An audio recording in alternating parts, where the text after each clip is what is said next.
அனைத்து டிஎன்பிஎஸ்சி தேர்வர்களுக்கும் வணக்கம். டிஎன்பிஎஸ்சியில் வந்து இன்டர்வியூ போஸ்ட் அண்ட் நான் இன்டர்வியூ போஸ்ட்டுக்கான ரிசல்ட் வந்து விட்டுருந்தாங்க. ஸோ சிவி வெரிஃபிகேஷனுக்கான லிஸ்ட்டு தான் இது. ஸோ இது வந்து எக்ஸாம் வந்து எப்போ நடந்து பார்த்திங்கன்னா, போன வருஷம் 2023 February 25 வந்து நடந்தது. ஆல்மோஸ்ட் 1 இயர் கழிச்சு இந்த ரிசல்ட் விட்டுருக்குறாங்க. ஒரு இன்டர்வியூ போஸ்ட்டுக்காக இவ்வளோ நாள் வெயிட் பண்ணது வந்து ஒன்றும் தப்பு இல்லை. ஆனால் நான் இன்டர்வியூ போஸ்ட் வந்து லெவல் 10 அந்த லெவல் தான் இருக்குது நான் இன்டர்வியூ போஸ்ட்டு.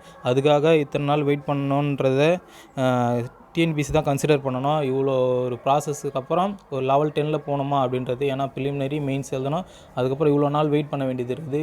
எனவே வந்து ஏற்கனவே இருந்தால் போல் பழையபடி இருந்தால் போலையே இன்டர்வியூ போஸ்ட்டையும் நான் இன்டர்வியூ போஸ்ட்டையும் தனித்தனியாக பிரித்து 2 எக்ஸாமாக வைக்கணும் டிஎன்பிஎஸ்சி. இது டிஎன்பிஎஸ்சி கொஞ்சம் கன்சிடர் பண்ணணும்.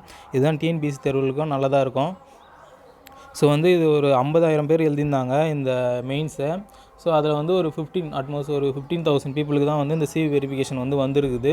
ஸோ ரிமைனிங் இருக்கிறவங்க மனம் தளராத அடுத்த எக்ஸாமுக்கு வந்து படிக்க ஆரம்பிக்கணும். நம்ம ஆனுவல் பேனல் பார்த்தாலே தெரியும் உங்களுக்கு.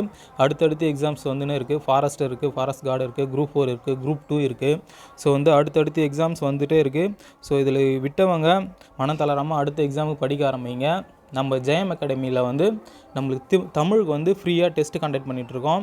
அது கூகுள் ஃபார்ம்லேயே கொடுத்து ஈஸியாக வந்து கன்வீனியண்ட்டாக இருக்கிற போல் உங்களுக்கு வந்து சிலபஸ் வைஸ் ப்ளஸ் வந்து புக் வைஸ் வந்து டெஸ்ட்டு கண்டக்ட் பண்ணுறோம்.